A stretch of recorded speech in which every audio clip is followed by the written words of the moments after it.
1885 সালের ডিসেম্বর মাসে শ্রীরামকৃষ্ণকে চিকিৎসার জন্য শ্যামপুকুর থেকে কাশীপুর উদ্যানবাটিতে নিয়ে আসা হয়। সেখানকার একটি দোতলার ঘরে ঠাকুর থাকতেন, আর মা শারদা থাকতেন একতলার একটি ছোট্ট ঘরে। ঠাকুরের পথ্য তৈরির সমস্ত দায়িত্ব ছিল মায়ের উপর। সেই সময় তার পুষ্টির কথা মাথায় রেখে মা অত্যন্ত যত্ন সহকারে তাকে সুজি করে খাওয়াতেন।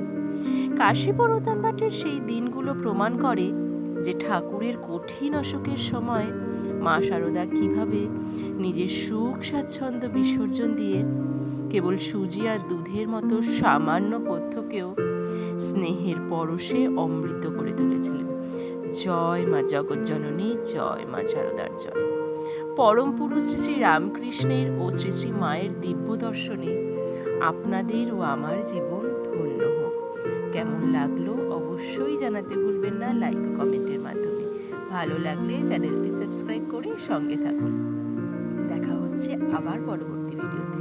ততক্ষণ সকলে সুস্থ থাকুন, ভালো থাকুন।